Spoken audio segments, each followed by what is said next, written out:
สิเอาไม่ขึ้น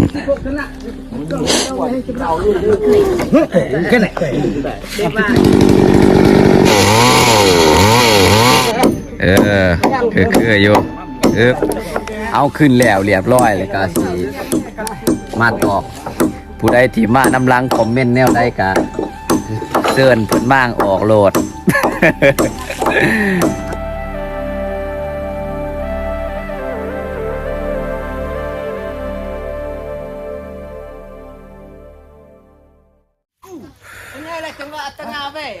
สบายดีตอนแรงมาสืบต่อคือเก่าพี่น้องเอ้ยว้าบ่ทันแล้วสิเอาไม้ขึ้นแล้วก็สิประกอบก็สิมาเบิ่งว่าเฮาสิเฮ็ดได้ซำใดว่ามันสิแล้วมื้อใดพี่น้องติดตามเบิ่งชมนำกันแดดฮ้อนอบเอาคือกับฝนสิตกมื้อนี้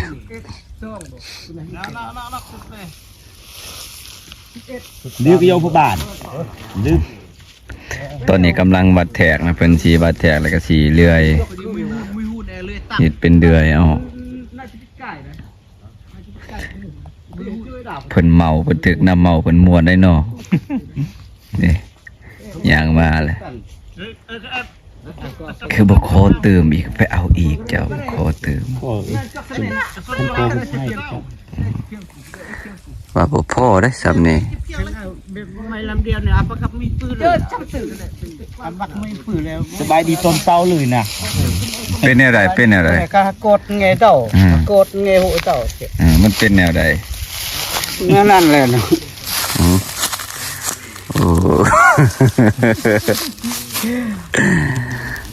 พอสิแล้วอยู่บ่ปีนี่แล้วอาจังได้เรื่องน้ำเรื่องในนี่บ่เอาตื่มอีกบ่จังหน่อยก็เอาเลยแล้วเอาเต็มห่วยเอาเต็มห่วยถึกน้ำขาวต้นกันอย่างแดดฮ้อนอบเอาพี่น้องเอ้ยแต่ก่อนนะครัวบ่เนี่ยครัวไตไปมานะ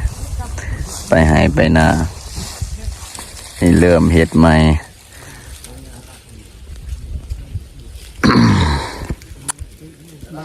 ดิแมทก็มาบอกอะไรเลยจังเนาะสร้างมันหลายคนหลายความคิดเจ้าว่าบ่กับป่าให้เขาเป็นผู้เฮ็ดคันผิดการสร้างผิดการเฮาบ่ผิดได้ฝ่ายเขาเฮ้ยประชาธิปไตยน่ะแล้วนี่คนมาบ่หลายพี่น้องตอนเช้านี่ยังใครแน่10ปลายกว่าคนมันแดดแน่แล้วก็เจ้าพักผ่อนนี่ถ้าเบิ่งตอนนี้ตอนแรกนะสิเฮ็ดได้สำาใดหั่นถ้าวิเงียบหยาอีกโอ้ยินเลยบัดนี้บุคุมเนาะขอแต่อย่าสิจูดปลามองอะไรสิจูดปลา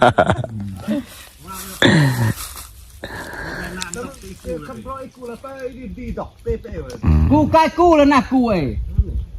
มันต้องไงอีกตัวสิเอาไม่ขึ้นควรไตไฟเอายก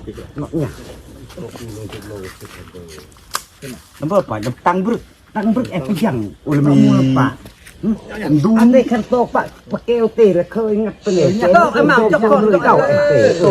เตะหมาจุดึงเลยโคนเองคนเองยิ่งจะจับเลยตะปูเขาทองเลยโอ้เหลืออยู่เทิงเลยบ่เนี่ยโทษเหลืออยู่เทิงเลยเหลือสันสูงรถบัดนี้เหลือถึงอากาศ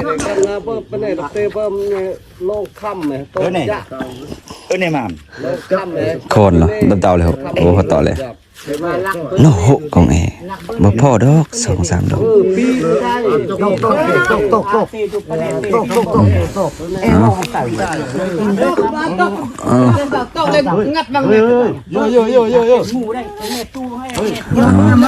อีพิษบอลรับคันเบอร์ปะมาแก้วตัวเสือแอมันงรับปนี่จะปีกินมันปีอีกางอีพิษบอลกาง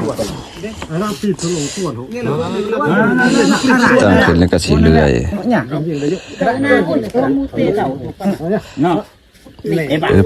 อึ๊บ cái này dòng lời dòng อึ๊บอึ๊บ ui cái này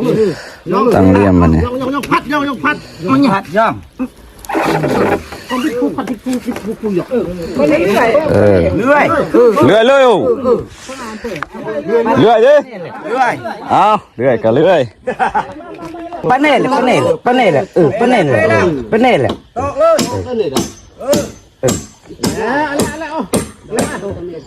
tụm lời โอ้ปาโท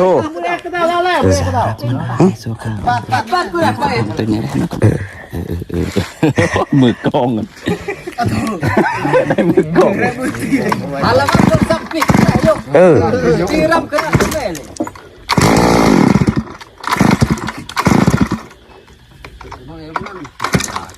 cài bên này âm nhập tủ thôi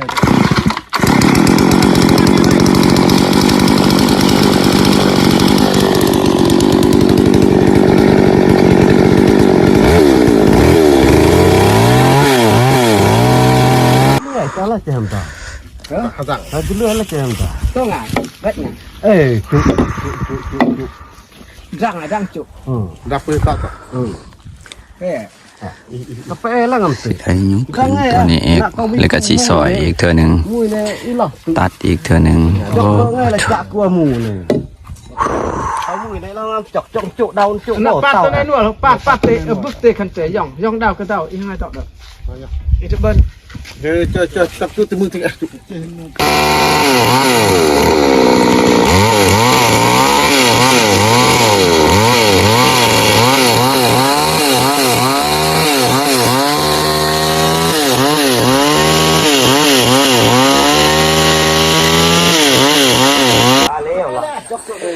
ตอนนี้ซอยปาดเจยนี่ออกแล้วก็ขี่ยิบตะปูเลยตอกตะปูก็จะประมาณนี้แหละพี่น้องแต่ว่ายังบ่ทันเสร็จสมบูรณ์เนี่ยเพราะว่ามายังบ่หลายคนก็อีกหลายมือเพื่อแหละกว่าสิแล้ว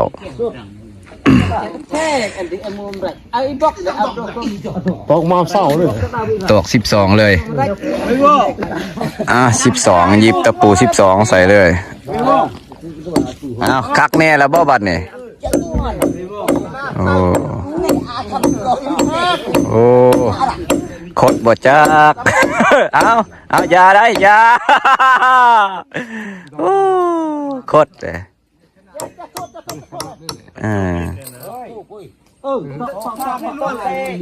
เอาตะปูเนี่ยเสือแล้วมันยาวโพดตะปูยาวโพดเด้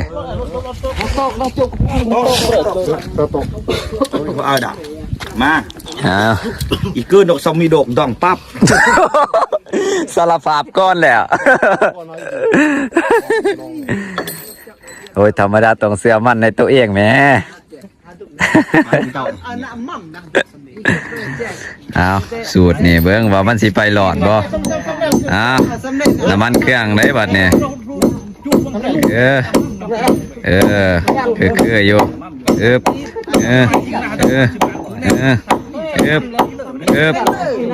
คืออยู่มาบแน่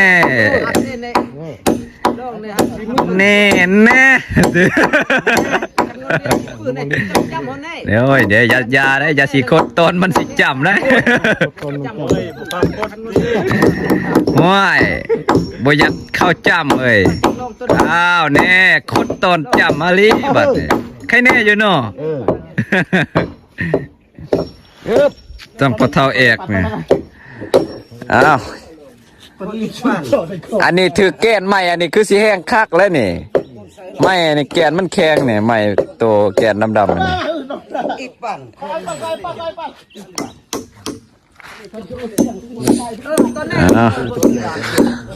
ว่าจังไดดอกนี่ขดอีกคือเก่าบ่อึบอึบอึบอึบอึบอึบอึบอึบอึบอึบพื้นโหอึบอึบน่า เนี่ยพวกนี้คืออะไรเนี่ยเยอะขนาดปอมยังอยู่นี่จะลงได้ พอดีและยามตอนพอเท่าต้อมเนี่ยสบายเพิ่นเห็ดต้วงยาวๆมาหอดผีดึงอยู่ครัวเลยคันจุบโลดมาไว้บ่เจ็ดชั่วไปเลยเอาที่มุดโลดอย่างไรกันรักได้เลยจับตะเลยเอง อ้าวตกลงดินซ้ำบัดนี้พี่น้องเอ้ยอันนี้ตอกเลยยังอีกฝากหนึ่งนี่ฝ่ายหนึ่งแถวหนึ่งนี่สิตอกให้มันแล้วเลย แต่ว่ายังคาเสาเบื้องนั้นบ่ทันได้ขึ้นนั่นคืออยู่สิเอาตอนจ้ำบ่เอิบโอ้งามดอกนี่คักลาย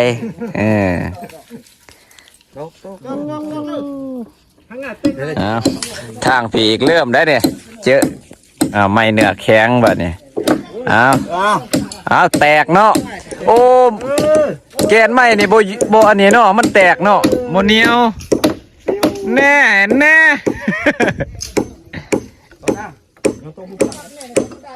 โอ้โหตัวอันนั้นไม่อีกข้างพี่อันนั้นไม่อยู่สิเช็ด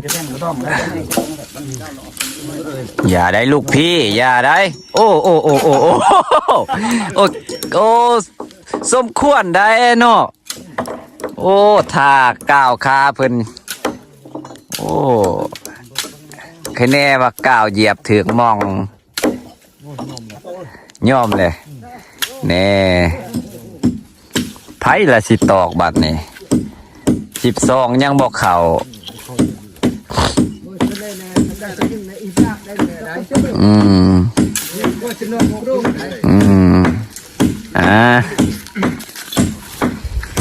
โอ้ช่างพี่ก็ตอกตะปูบ่จำจักเถื่อวะเนี่ย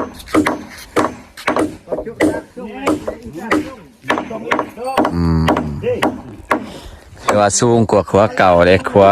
เขาไตอยู่ไตพุ่นครัวน่ะมันต่ำกว่าทางนี้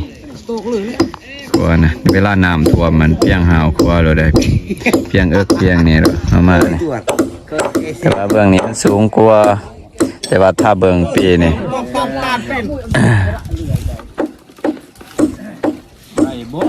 อ้าวลูกพี่จัดเลย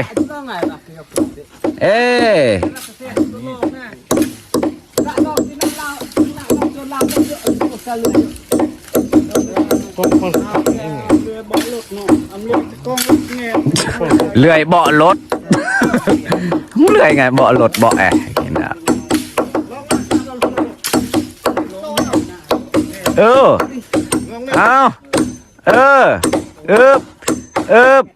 ไปแล้ว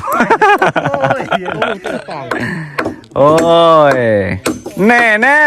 อ้าวนี่โอ้คักอยู่โอ้ขนาดคดยังข่าวโตเนาะ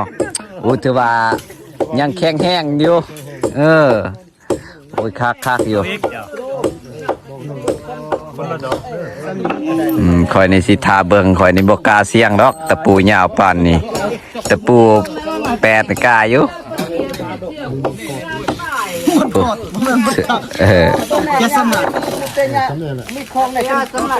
ัวกำลังแหน่ดอกหนึ่งยังไปแล้วว้าเถอะหมูใส่น้ำมันเครื่องบริใส่น้ำลาย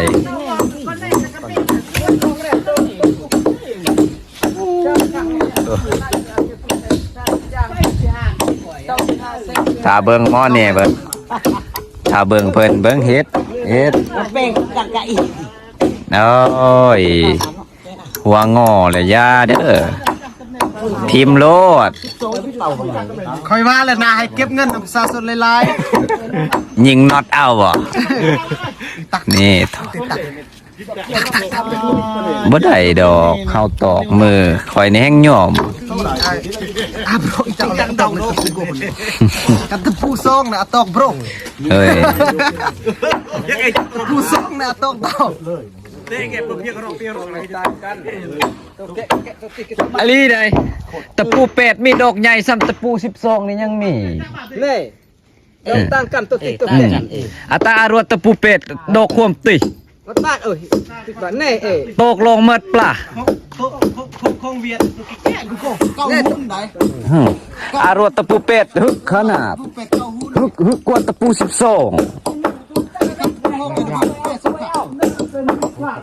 เล็กง่าย คือน่าหื้อมาจับ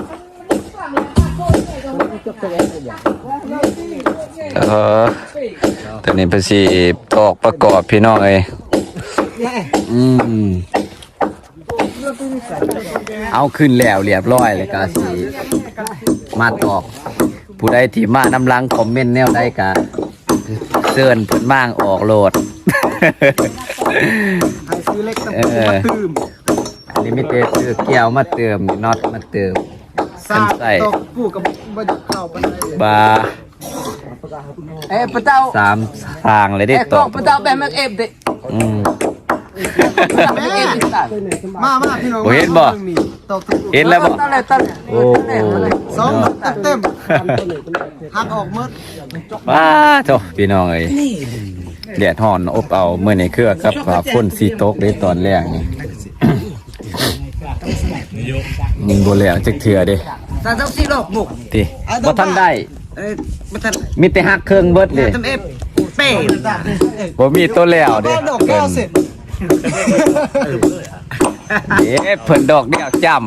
ำครับผู้ได้อีกอันนี้โอ้ป้าบิ๊กกว่าดำไม่ครบ อุ้ยว่ะโอ้ มามือเด้อมามือเด้อ ควรในเมโก้